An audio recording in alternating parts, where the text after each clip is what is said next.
കഴിഞ്ഞ അധ്യായത്തിൽ വിവരിച്ചതുപോലെ പല വിധത്തിലുള്ള ലീലകൾ ഏർപ്പെട്ടിരുന്ന കൃഷ്ണനും ബലരാമനും ചങ്ങാതിമാരും പശുക്കളുടെ കാര്യം മറന്നുപോയി.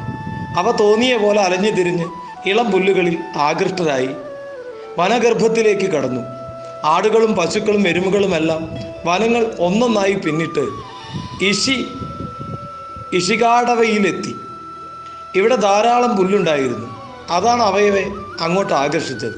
എന്നാൽ അവിടെ എത്തിയപ്പോൾ മാത്രമേ ആ വനത്തിൽ കാട്ടുതീ പടർന്നിരിക്കുന്നു എന്ന് അവർക്ക് മനസ്സിലായുള്ളൂ. അവ ഉറക്കെ വിളിക്കാൻ തുടങ്ങി. മറുഭാഗത്ത് കൃഷ്ണനും ബലരാമനും മറ്റു പശുക്കളെ കാണാതെ വിഷമിക്കുകയായിരുന്നു. കാൽപ്പാടുകളും കടിച്ചിരുന്ന പുല്ലുകളും നോക്കി അവർ പശുക്കളെ അന്വേഷിച്ച് പുറപ്പെട്ടു. തങ്ങളുടെ ഉപജീവന മാർഗമായ പശുക്കൾ നഷ്ടപ്പെട്ടിരിക്കുന്നതായി അവർക്ക് തോന്നി. അപ്പോഴാണ് അവർ പശുക്കളുടെ കരച്ചിൽ കേട്ടത്. ഉടനെ കൃഷ്ണൻ ആ പശുക്കളുടെ ഉച്ചത്തിൽ പേര് ചൊല്ലി വിളിച്ചു. അപ്പോൾ അത്യന്തം സന്തോഷത്തോടെ പശുക്കൾ വിളി കേട്ടു. എന്നാൽ ഇതിനകം കാട്ടുതീ അവരെ വളഞ്ഞു കഴിഞ്ഞിരുന്നു. ആകെ കൂടി ഭയാനകമായ ഒരവസ്ഥ. സഹായത്തിന് ശക്തിയായ കാറ്റുകൂടി എത്തിയതോടെ അഗ്നിജ്വാലകൾ പടർന്നു പിടിച്ചു. ചങ്ങാതിമാരുടെ പ്രാർത്ഥനാരൂപത്തിലുള്ള സ്വരം കേട്ട് ഭഗവാൻ ഹൃദ്യമായ ഒരു നോട്ടത്തോടെ മറുപടി പറയാൻ തുടങ്ങി. കണ്ണുകളിലൂടെ സംസാരിച്ച് ഭയപ്പെടേണ്ട കാര്യമില്ലെന്ന് ഭഗവാൻ അവരെ ബോധ്യപ്പെടുത്തി. തുടർന്ന് പരമ്പരനും യോഗേശ്വരനുമായ ഭഗവാൻ കൃഷ്ണൻ നിമിഷം കൊണ്ട് അഗ്നിജ്വാലകൾ മുഴുവൻ വിഴുങ്ങിക്കളഞ്ഞു. ഇങ്ങനെ ആസന്നമായ ആപത്തിൽ നിന്ന് പശുക്കളെയും ഗോപബാലന്മാരെയും രക്ഷിച്ചു. ഭയം മൂലം കുട്ടികൾ മിക്കവാറും അബോധാവസ്ഥയിലായി തീരുന്നില്ല. വീണ്ടും ബോധം വീണപ്പോൾ അവർ കണ്ണു തുറന്നു. തങ്ങൾ ഇപ്പോഴും ബലരാമനും കൃഷ്ണനുമൊത്ത് വനത്തിൽ തന്നെയുണ്ട് എന്ന് അവർക്ക് ബോധ്യമായി. ജ്വലിക്കുന്ന അഗ്നിയിൽ നിന്ന് തങ്ങൾ തികച്ചും മുക്തരാണെന്നും പശുക്കൾക്ക് ആപത്തൊന്നുമില്ലെന്നും മനസ്സിലായപ്പോൾ അവർക്ക് അത്ഭുതമായി. കൃഷ്ണൻ ഒരു സാധാരണ ബാലനല്ലെന്ന് വീണ്ടും തെളിയിച്ചിരിക്കുന്നു. ഇത് ദേവന്മാരിൽ ദേവനോ ആണ് എന്ന് അവർ കരുതി. സായാഹ്നമായപ്പോൾ കൂട്ടുകാരും ഗോക്കളുമൊത്ത് കൃഷ്ണനും ബലരാമനും കുഴൽ വിളികളുമായി വൃന്ദാവനത്തിലേക്ക് മടങ്ങുകയും ചെയ്തു. ദാവാഗ്നിപാനം എന്ന അധ്യായം അവിടെ പൂർണ്ണമാവുകയാണ്. നമുക്ക് ഇനി ശരത്കാല വർണ്ണനത്തിലേക്ക് പോകാം. നമ്മുടെ ഭൂപ്രകൃതിയിൽ തീർച്ചയായും കാലവർണ്ണനം എന്ന് പറയുന്നത് വളരെ പ്രാധാന്യമുള്ളതായിരുന്നു. പക്ഷേ ഇന്ന് നമ്മുടെ പ്രകൃതിയെ മറ്റുള്ളവർ ചൂഷണം ചെയ്യുന്നതിൻ്റെ ഫലമായി പ്ലാസ്റ്റിക്കുകളും ജലദൗർബല്യതയും ഭൂമിയിൽ മുഴുവൻ ടെറസും ബിൽഡിങ്ങുകളും പണിതുകൊണ്ട് നമ്മുടെ കാലവർണ്ണന എന്ന് പറയുന്നത് പൂർണ്ണമായും നമ്മുടെ നാട്ടിൽ നിന്ന് നഷ്ടപ്പെട്ടു പോയിക്കൊണ്ടിരിക്കും. ഒന്നിൻ്റെയും കാരണം ഭഗവാനല്ല, എല്ലാറ്റിൻ്റെയും കാരണം മനുഷ്യരാണ് എന്നതാണ് സത്യം. മനുഷ്യരിലുമുണ്ട് ദേവാസുരന്മാർ. ദേവന്മാർ ഒരു ഭാഗത്ത് നന്നാക്കാൻ ശ്രമിക്കുമ്പോൾ അതിനേക്കാൾ പ്രബലരായ അസുരന്മാർ മറുഭാഗത്ത് കേടുവരുത്താൻ ശ്രമിക്കുന്നു എന്നതാണ് സത്യം. അതുകൊണ്ട് നമ്മുടെ നാടിൻ്റെ മഹത്തായ ആ കാലവർണ്ണന ഇന്ന് നഷ്ടപ്പെട്ടു പോയിട്ടുണ്ട്. നമുക്ക് ഈ വൃന്ദാവനത്തിലെ ശരത്കാല വർണ്ണനയുടെ പ്രത്യേകതകൾ എന്തൊക്കെ എന്ന് ഒന്ന് ചിന്തിച്ചു നോക്കാം. എല്ലാവരുടെയും ശ്രദ്ധ ശരത്കാല വർണ്ണനത്തിലേക്ക് ക്ഷണിക്കട്ടെ. വർഷകാല ലക്ഷണങ്ങളെ ഭൗതിക പ്രകൃതിയുടെ ത്രിഗുണങ്ങൾ കൊണ്ട് മൂടിയിരിക്കുന്ന ജീവാത്മാക്കളുടെ ലക്ഷണങ്ങളോട് ഉപമിക്കാം. അനന്തമായ ആകാശം പരബ്രഹ്മം പോലെയാണ്. സൂക്ഷ്മങ്ങളായ ജീവാത്മാക്കൾ മറക്കപ്പെട്ട ആകാശം പോലെയും അഥവാ ത്രിഗുണങ്ങൾക്ക് മറക്കപ്പെട്ട ബ്രഹ്മം പോലെയും ആദ്യം സർവവും ബ്രഹ്മത്തിൻ്റെ അവിഭാജ്യ ഘടകങ്ങളായിരുന്നു. പരബ്രഹ്മത്തെ, അതായത് അനന്തമായ ആകാശത്തെ ഒരിക്കലും മേഘങ്ങൾക്ക് മറയ്ക്കാനാവില്ല. എന്നാൽ അതിൻ്റെ ഒരംശത്തെ മറയ്ക്കാൻ കഴിയും. ഭഗവത്ഗീതയിൽ പറയുന്നത് പോലെ ജീവാത്മാക്കൾ പരമ്പൊരുളായ ഭഗവാന്റെ അവിഭാജ്യ ഘടകങ്ങളാണ്. പക്ഷേ അത് ഭഗവാന്റെ തീരെ നിസ്സാരമായ ഒരു അംശം മാത്രമേ ആകുന്നുള്ളൂ. ബ്രഹ്മജ്യോതി സൂര്യപ്രകാശം പോലെ ആണ് അത്. സൂര്യപ്രകാശത്തിൽ പ്രകാശിക്കുന്ന അസംഖ്യം അണുക്കളുള്ളതുപോലെ ബ്രഹ്മജ്യോതി പരമ്പൊരുളായ ഭഗവാന്റെ സൂക്ഷ്മാംശങ്ങൾ കൊണ്ട് നിറഞ്ഞിരിക്കുകയാണ്. പരമാത്മാവിൻ്റെ സൂക്ഷ്മാംശങ്ങളുടെ അനന്തമായ വികാസത്തിൽ ചിലതൊക്കെ ഭൗതിക പ്രകൃതിയുടെ സ്വാധീനത്തിലാണ് മറ്റുള്ളവയുടെ സ്വാതന്ത്ര്യവും. ഭൂമിയിൽ നിന്നും സൂര്യപ്രകാശം സഞ്ചയിച്ചു വെച്ചിരിക്കുന്ന ജലമാണ് മേഘങ്ങൾ. ഭൂമണ്ഡലത്തിൻ്റെ ഉപരിതലത്തിൽ നിന്നും തുടർച്ചയായി 8 മാസം സൂര്യൻ എല്ലാത്തരം ജലവും ബാഷ്പീകരിക്കുന്നു. ഈ ജലാംശമാണ് മേഘരൂപത്തിൽ സഞ്ചയിച്ചു വെച്ചിരിക്കുന്നത്. ഇതുപോലെയാണ് ഭരണകൂടത്തിൻ്റെ സ്ഥിതിയും. കൃഷി, കച്ചവടം, വ്യവസായം തുടങ്ങി ഭൗതിക പ്രവർത്തനങ്ങളിൽ ഏർപ്പെട്ടിരിക്കുന്ന ജനങ്ങളുടെ കഴിവുകൾക്കനുസരിച്ച് ഭരണകൂടം അവരിൽ നിന്ന് നികുതി പിരിക്കുന്നു. ആദായ നികുതി, വിൽപ്പന നികുതി മുതലായവ ഭൂമിയിൽ നിന്ന് സൂര്യൻ ജലം വലിച്ചെടുക്കുന്നതിന് സമമാണത്. ഭൂമിയിൽ ജലം ആവശ്യമായി വരുമ്പോൾ ഇതേ ജലം മേഘമായി രൂപാന്തരപ്പെടുത്തി ഭൂമിയിലെമ്പാടും സൂര്യൻ വിതരണം നടത്തുകയാണ് ചെയ്യുന്നത്. ഇതുപോലെ ഭരണകൂടം പിരിച്ചെടുക്കുന്ന നികുതി മുഴുവൻ വിദ്യാഭ്യാസം, പൊതുമരാമത്ത്, ആരോഗ്യ പരിപാലനം തുടങ്ങിയ കാര്യങ്ങളിലൂടെ ജനങ്ങൾക്ക് തിരിച്ചു കൊടുക്കേണ്ടതാണ്. ഒരു നല്ല ഭരണകൂടം ഇത് ചെയ്തേ പറ്റൂ. നികുതി പിരിച്ച് വെറുതെ ദൂർത്തടിക്കാൻ സർക്കാരിന് അവകാശമേയില്ല. രാജ്യത്തിൻ്റെ മൊത്തം ക്ഷേമത്തിന് വേണ്ടിയായിരിക്കണം നികുതിയായി പിരിച്ചെടുക്കുന്ന പണം ചെലവഴിക്കേണ്ടത് എന്ന സത്യത്തെയും നാം തിരിച്ചറിയുക. രാജ്യമെമ്പാടും ജലം വിതരണം ചെയ്യാനായി മഴക്കാലത്ത് ശക്തമായി വീശുന്ന കാറ്റ് മേഘങ്ങളെ ഒരിടത്തു നിന്ന് മറ്റൊരിടത്തേക്ക് പറപ്പിച്ചു കൊണ്ടുപോകുന്നു. ഇക്കാര്യത്തിൽ അത്യാവശ്യ ഘട്ടം വരുമ്പോൾ തൻ്റെ സമ്പാദ്യം മുഴുവൻ വിതരണം ചെയ്യുന്ന സമ്പന്നനെ പോലെയാണ് മേഘങ്ങൾ. തങ്ങളുടെ കയ്യിലുള്ള അവസാനത്തെ തുള്ളി വെള്ളം പോലും അവ വിതരണം ചെയ്യുന്നു. ഉപയോഗമില്ലാത്ത വൃക്ഷങ്ങളും ചെടികളും കർഷകൻ പിഴുതെറിയുന്നത് പോലെയാണ് ഭഗവാൻ ശ്രീരാമചന്ദ്രന്റെ പിതാവായ ദശരഥ മഹാരാജാവ് ശത്രുക്കളെ നേരിട്ടതെന്ന് പറയാറുണ്ട്. ദാനധർമ്മങ്ങൾ ചെയ്യേണ്ടി വരുമ്പോൾ അദ്ദേഹം മഴമേഘങ്ങളെ പോലെയായിരുന്നു. ദാനശീലനായ സമ്പന്നന്റെ ധാരാളിത്തമാണ് ജലവിതരണത്തിൽ മേഘങ്ങൾ പ്രകടിപ്പിക്കുന്നത്. വെള്ളം ആവശ്യമില്ലാത്ത പർവ്വത പ്രദേശത്തും പാറക്കെട്ടുകളിലും കടലിലും മഹാസമുദ്രങ്ങളിൽ പോലും കോരികൊട്ടി പെയ്യുന്ന മഴയുടെ ധാരാളിത്തം എത്രയെന്ന് പറയേണ്ടതില്ലല്ലോ. ആവശ്യക്കാരനാണോ അല്ലയോ എന്ന വിവേചനം കൂടാതെ സർവ്വ മനുഷ്യർക്കും ദാനം ചെയ്യാനായി ഭണ്ഡാരം തുറക്കുന്ന ധർമ്മിഷ്ഠനെ പോലെയാണ് മേഘവും മഴയും. ഭഗവാന്റെ അതീന്ദ്രിയമായ ഭക്തി സേവനത്തിൽ നിരതരായവരെ പോലെ മഴക്കാലത്ത് കരയിലും വെള്ളത്തിലും ആകാശത്തിലുമുള്ള സർവ്വജീവാത്മാക്കൾക്കും ഒരു നവോന്മേഷം കൈവരും. അന്താരാഷ്ട്ര കൃഷ്ണാവബോധ സമിതിയിലെ ബ്രഹ്മചാരികളിലൂടെ ഞങ്ങൾക്ക് പ്രയോഗിക്കാൻ അനുഭവമുള്ള താണിക്കാരും ജന്മനാ നല്ല ദേഹസൗന്ദര്യം ഉണ്ടായിരുന്നിട്ടും ബ്രഹ്മചാരികളാകുന്നതിന് മുൻപ് അവരൊക്കെ മലീനരും നികൃഷ്ടരുമായിരുന്നു. കൃഷ്ണാവബോധത്തിൻ്റെ അഭാവമായിരുന്നു അതിന് കാരണം.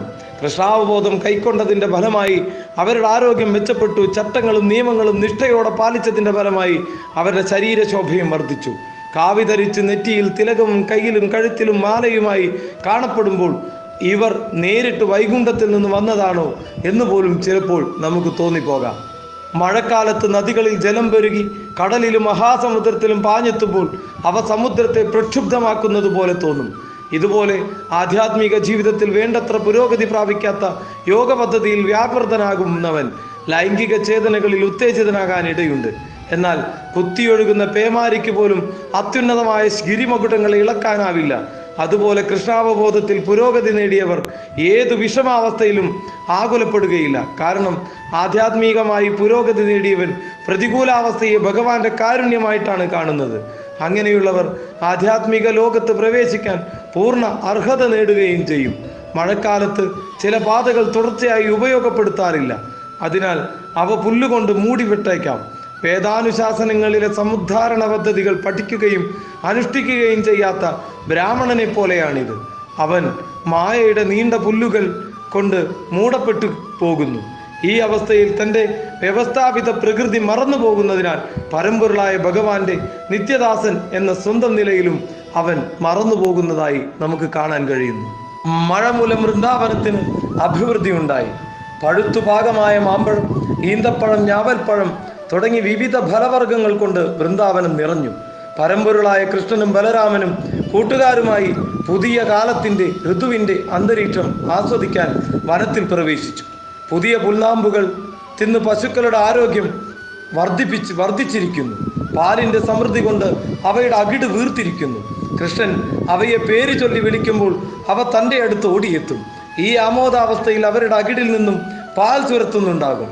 ഗോവർദ്ധനഗിരിയോട് ചേർന്ന് വൃന്ദാവനത്തിലൂടെ സഞ്ചരിക്കുമ്പോൾ കൃഷ്ണന് വളരെ സന്തോഷം തോന്നി. യമുനാ തീരത്ത് എല്ലാ വൃക്ഷങ്ങളും മധുവൊഴുകുന്ന തേനീച്ചക്കൂടുകളാൽ അലങ്കൃതമായിരിക്കുന്നത് അവൻ കണ്ടു. ഗോവർദ്ധനത്തിൽ അനേകം വെള്ളച്ചാട്ടങ്ങൾ ഉണ്ടായിരുന്നു. അവയിലെ ജലധാരയുടെ ശബ്ദം കാതിനിമ്പം പകർന്നു. ഗിരികന്ധരങ്ങളിലേക്ക് കണ്ണോടിച്ചുകൊണ്ട് കൃഷ്ണൻ ആ ശബ്ദം ആസ്വദിച്ചു.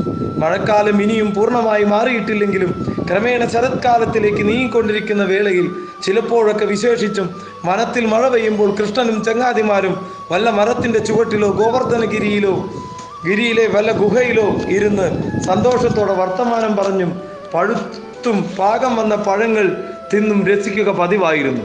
കൃഷ്ണനും ബലരാമനും പകൽ മുഴുവൻ വനത്തിൽ കഴിച്ചു കൂട്ടുന്ന ദിവസങ്ങളിൽ തൈരും പഴങ്ങളും മധുര വസ്തുക്കളും ചേർത്ത ചോറ് യശോദാമാതാവ് കൊടുത്തയക്കാറുണ്ട്. യമുനാ തീരത്തെ പാറക്കെട്ടിലിരുന്ന് കൃഷ്ണൻ അത് കഴിക്കും. ഭക്ഷണം കഴിക്കുമ്പോഴും കൃഷ്ണനും ബലരാമനും ചങ്ങാതിമാരും പശുക്കളെ ശ്രദ്ധിച്ചിരുന്നു. ഭാരം തൂങ്ങുന്ന അകിടുമായി ഏറെ നേരം നിന്നതിൻ്റെ ഫലമായി അവയൊക്കെ തളർന്ന പോലെ കാണപ്പെട്ടു. അല്പനേരം കടന്ന് പുൽനാമ്പുകൾ കടിച്ചതോടെ അവയ്ക്ക് ഉത്സാഹം കൈവരുന്നതായും കണ്ടു. വൃന്ദാവനത്തിൻ്റെ ഈ മനോഹരമായ അവസ്ഥ ശരത്കാലത്തിലേക്ക് പ്രവേശിക്കുന്ന ഇക്കാലഘട്ടത്തിൻ്റെ മഹനീയമായ അവസ്ഥയാണ് നമ്മുടെ മനസ്സിനുള്ളിൽ നിറഞ്ഞു നിൽക്കുന്നത്. ഇത്തരം സന്ദർഭങ്ങളിൽ വർഷകാല പ്രകൃതിയുടെ സവിശേഷ പ്രവർത്തനങ്ങളെ കൃഷ്ണൻ പ്രകീർത്തിക്കാറുണ്ട്. ഭൗതിക ശക്തി അഥവാ പ്രകൃതി അതിൻ്റെ പ്രവർത്തനങ്ങളിൽ സർവസ്വതന്ത്രയല്ലെന്ന് ഭഗവത്ഗീതയിൽ പറയുന്നു. കൃഷ്ണന്റെ നിരീക്ഷണത്തിലാണ് പ്രകൃതിയുടെ പ്രവർത്തനങ്ങൾ. ദുർഗ എന്നറിയപ്പെടുന്ന ഭൗതിക പ്രകൃതി കൃഷ്ണന്റെ നിഴലായിട്ടാണ് പ്രവർത്തിക്കുന്നതെന്ന് ബ്രഹ്മസംഹിത പറയുന്നു. കൃഷ്ണൻ നൽകുന്ന കൽപ്പനകളൊക്കെ ഭൗതിക പ്രകൃതി അതേപടി അനുസരിക്കുന്നു എന്നതും, അപ്പോൾ മഴക്കാലം സൃഷ്ടിച്ച പ്രകൃതി ഭംഗി പ്രവർത്തനോന്മുഖമാക്കിയത് കൃഷ്ണന്റെ സൂചനകൾ അനുസരിച്ചായിരുന്നു എന്നും നമുക്കെല്ലാവർക്കും അറിയാം. ഏറെ താമസിയാതെ ശരത്കാലം സമാഗതമായതോടെ ജലസംഭരണികളിലെ വെള്ളമെല്ലാം നിർമ്മലവും ആസാധ്യവുമായി മാറി. നവോന്മേഷം പകരുന്ന കാറ്റ് എല്ലായിടത്തും വീശിത്തുടങ്ങി. മഴക്കാറ് മാറി മാനം തെളിഞ്ഞു. ആകാശം സ്വാഭാവികമായ നീലനിറം വീണ്ടെടുത്തു. വനത്തിലെ നിർമ്മല ജലത്തിൽ വിരിഞ്ഞു നിൽക്കുന്ന താമരപ്പൂവ് കണ്ടാൽ യോഗാഭ്യാസത്തിൽ വീഴ്ച പറ്റിയപ്പോൾ ആത്മീയ ജീവിതം പുനരഭ്യസിച്ച് അതീവ സുന്ദരനായി മാറിയ യോഗിയാണോ വൃന്ദാവനം എന്ന് തോന്നിപ്പോവുന്ന അത്ര ഭംഗിയുണ്ടായിരുന്നു എന്നും ഈ കഥാകാരൻ എഴുതപ്പെടുന്നു. വൃന്ദാവനത്തിലെ കിളികളുടെയും പശുക്കളുടെയും പശുക്കുട്ടികളുടെയും ഗോപന്മാരുടെയും ഗോപികമാരുടെയും സന്തോഷം കൃഷ്ണൻ ആവോളം ആസ്വദിച്ചു. ഈ വിഭാഗത്തിലെ ആർക്ക്, ഏത് ജീവജാലത്തിന് എന്ത് ബുദ്ധിമുട്ടുകൾ ഉണ്ടായാലും അവിടെ ഓടിയെത്തുകയും അവരെ സഹായിക്കുകയും ചെയ്യുക എന്നത് കൃഷ്ണൻ്റെ ഏറ്റവും വലിയ സ്നേഹ സന്ദേശമായിരുന്നു. അതിനേക്കാളുപരി നമ്മളെല്ലാവരും മനസ്സിലാക്കേണ്ട ഒരു പ്രധാന സംഗതിയുണ്ട്. ഭഗവാൻ ശ്രീകൃഷ്ണൻ ഈ ബാലകന്മാരുടെയും ബാലികമാരുടെയും പശുക്കളുടെയും പക്ഷികളുടെയും മൃഗങ്ങളുടെയും കൂടെ തൊട്ടുരുമിയും ഓടിക്കളിച്ചും ഉമ്മ വെച്ചും ആ കൃഷ്ണൻ്റെ കുഞ്ഞിക്കാലുകൾ വൃന്ദാവനത്തിൽ അങ്ങനെ ഓടിക്കളിച്ച് നടക്കുമ്പോൾ അതിൻ്റെ കൂടെ നമുക്കൊന്ന് ഓടാൻ തോന്നില്ലേ? നമുക്ക് തോന്നുന്നില്ലേ? ആ കൃഷ്ണൻ്റെ ലീലാവിലാസങ്ങളുടെ കൂടെ, ആ കള്ളത്തരങ്ങളുടെ കൂടെ നമുക്കൊന്ന് ചിരിച്ചുല്ലസിക്കാൻ തോന്നുന്നില്ലേ? ആ ഉല്ലസിക്കാൻ തോന്നുന്ന അവസ്ഥയാണ് ശരത്കാലം എന്ന് പറയുന്നത്. തീർച്ചയായും മഴ പെയ്ത് അന്തരീക്ഷമാകെ, വൃന്ദാവനമാകെ വളരെ പവിത്രമായ അന്തരീക്ഷത്തിലൂടെ നിറഞ്ഞു നിൽക്കുന്നത് കാണുമ്പോൾ എന്തെന്നില്ലാത്തൊരു സന്തോഷം ഓരോരുത്തരുടെയും മനസ്സിലേക്ക് കടന്നു വരുന്നത് പോലെയാണ് സാക്ഷാൽ ശ്രീകൃഷ്ണ ഭഗവാൻ, ആ ശ്രീകൃഷ്ണ പരമാത്മാവ്, നമ്മുടെ കൊച്ചു കണ്ണൻ, നമ്മുടെ കൊച്ചു കള്ളൻ ഈ കൊച്ചു കുട്ടികളുടെ കൂടെ നൃത്തമാടുന്നതും കളിക്കുന്നതും രസിക്കുന്നതും വർത്തമാനം പറയുന്നതും എന്ത് രസമായിരിക്കും. നാം ഒന്ന് കണ്ണടച്ചു നോക്കൂ. നമ്മുടെ മുന്നിൽ വന്ന് മയിൽപ്പീലി ചൂടിയ ആ ഉണ്ടക്കണ്ണുകളുള്ള മയിൽപ്പീലിക്കണ്ണു പോലെ മനോഹാരിയായ നിറമുള്ള ആ കണ്ണൻ നമ്മുടെ മുന്നിൽ വന്ന് നിന്ന് വർത്തമാനം പറയുന്നത് നമുക്ക് കേൾക്കാൻ കഴിയും, ആസ്വദിക്കാൻ കഴിയും. കണ്ണടച്ചൊന്ന് പ്രാർത്ഥിച്ചു നോക്കൂ. കൃഷ്ണ, കണ്ണ, നാരായണ, ഗുരുവായൂരപ്പ എന്നൊന്ന് പ്രാർത്ഥിച്ചു നോക്കൂ. നമ്മുടെ മുന്നിൽ ഏത് രൂപത്തിൽ വേണമെങ്കിലും കൃഷ്ണൻ വന്നു ചേരാം. എല്ലാവരും കൃഷ്ണനെ ഭജിക്കുക, സർവേശ്വരനെ ഭജിക്കുക, സർവനാഥനെ ഭജിക്കുക. നമുക്ക് നന്മയിലേക്ക് പോകാൻ കഴിയും.